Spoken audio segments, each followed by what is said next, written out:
What's up, everyone? Welcome back to the channel. So happy Thanksgiving. First of all, I gotta give thanks to you guys. You guys help me out a lot, but I also help you guys out a lot, and you guys don't help me out enough. So no, I'm totally joking. I love you guys so much. I'm thankful for you guys, the phones, the Androids, the iPhones, the Blackberries, all that stuff. And today we're going to be looking at an Android, and more specifically the Samsung Galaxy Note 5, and seeing how it holds up in the later part of 2019. And I'll be honest, not a lot of development has happened for this specific phone, but I wanted to bring it up because a lot of people are salty, especially the Galaxy S8 owners, because Samsung put out their Android 10, list of devices that are supported, and the Samsung Galaxy S8 is not on there, which was expected. I was already kind of saying that, and I made a video talking about it, but now more people are super upset about it, which is kind of like weird. But the Samsung Galaxy Note 5 is an even older device, and I haven't done this still worth a video, and I figured I might as well do it. I didn't have a really good video. So the Samsung Galaxy Note 5 was released in 2015 in August, so this thing is coming up about 4 years old. Next year it'll be 5, which is pretty insane. And I remember when this phone came out, and I was like, why did Samsung go this route?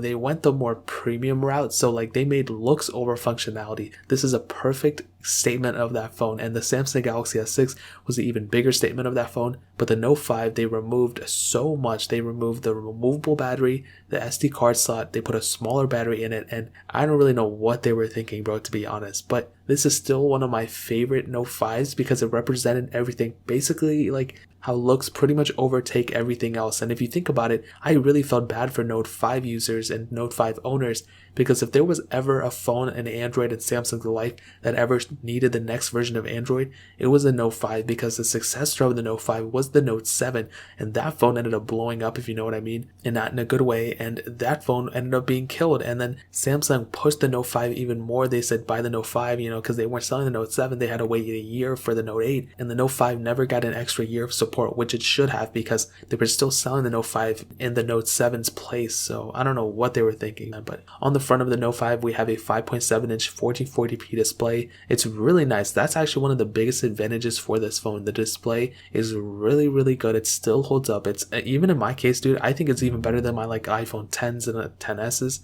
Even the 10s Max, it's really up there. Now I think the 10s Max is better, but the Note 5's display is really good in my opinion. You have a home button on the front with a fingerprint sensor, and they kind of slimmed down the bezels a little bit coming from the Note 4, which is really nice. On the back, single camera setup. This phone also has a headphone jack as well as the micro USB ports. No USB Type-C, that eventually came with the Note 8, but you also have that S Pen, which is a really cool feature. That is the staple of the Note line. I love how Samsung did that. I think it's a really cool thing, but you can't bring in these cool features and can't say this phone is like everything you have to offer at that point, but you remove the micro SD card slot and the battery, and I'm still kind of salty about that these many years later.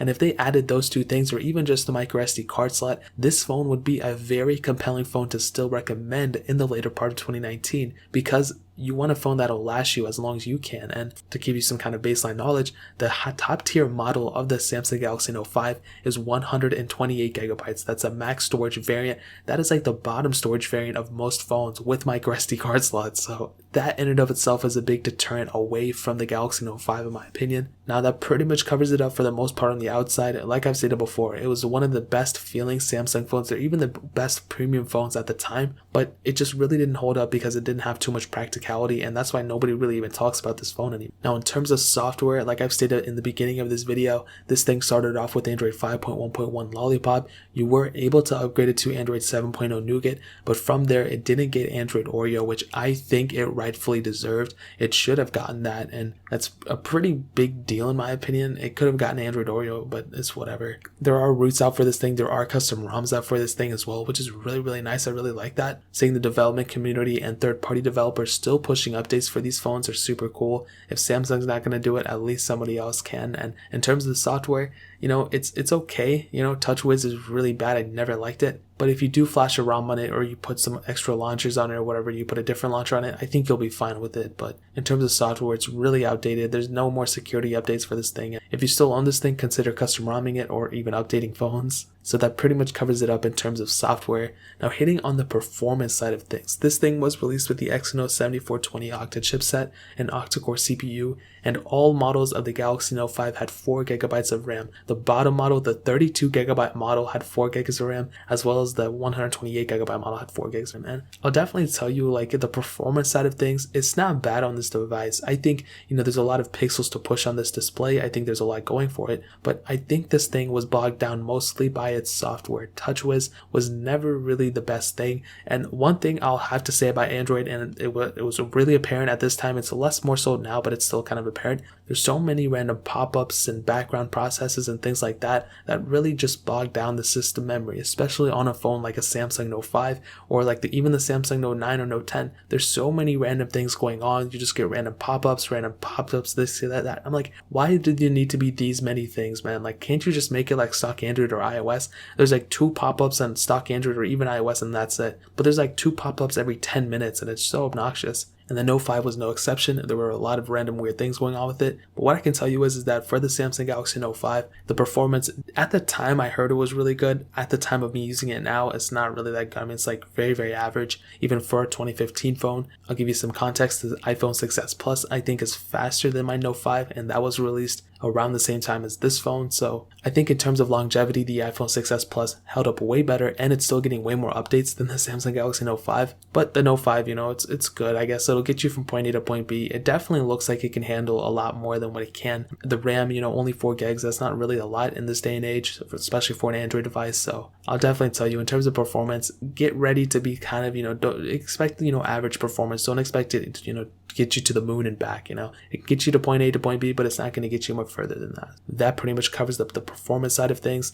Now the camera side, this thing has a single 16 megapixel wide angle lens on the back. You do have optical image stabilization on it, and you can shoot 4K at 30 frames per second, which is really nice, the same as the Pixel 4 XL. And what's awesome is that this camera quality really is very great in my opinion. The Samsung's, camera UI is really awesome as well. And what I can tell you is that in terms of the overall camera quality, it's actually really good. When you're taking photos, they seem to be really good. There doesn't really seem to be a lot of like randomness, like a lot of noise in the photos. This camera is really good in my opinion. However, what I will tell you is that audio recording when you're recording videos is really bad. Even though this phone does have optical image stabilization, the videos seem really shocky and really shaky and rocky and all that stuff. That's what I meant to say, shocky. They seem to be all over the place, and that's not really like a big deal to a lot of people, I assume, but it's not really the best looking thing and it's not very pleasing. The front camera is 5 megapixels. You can shoot 1440p videos on it, but it's not a very good camera sensor at all. It's actually really bad, even for this day and age. And one thing I want to hit on even in this camera section is that right now in the used market, a lot of Samsung Galaxy Note 5s are experiencing this like peeling of the display up top by that front camera, and that can really affect your front camera. So I'll hit on that in the later part of this video, but that's a big deal, and I think that will greatly affect your camera quality overall. But for mine, I didn't have that, so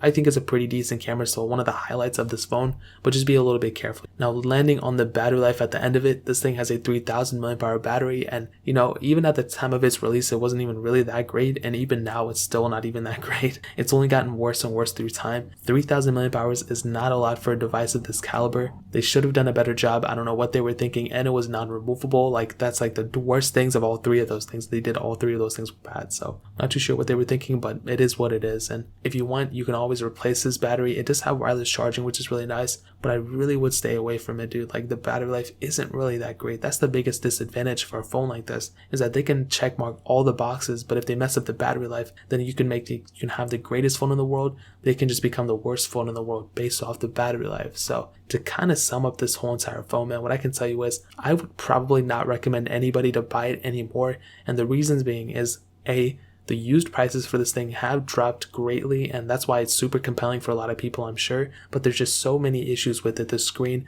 is very great, the S Pen is awesome, the build quality might look great and everything, but the speed, it's just not really that fast. It doesn't have a removable battery, the battery life isn't that great, it doesn't have any SD card slots. In the used market, like I've stated, there's a lot of screen peeling going on, which has a lot to do with that delamination of the screen up front, which is so bad, and that's a huge quality control issue that Samsung never even mentioned, which is really weird. I see a ton of people, I see every other Samsung Galaxy Note 5 in the used market that I've seen.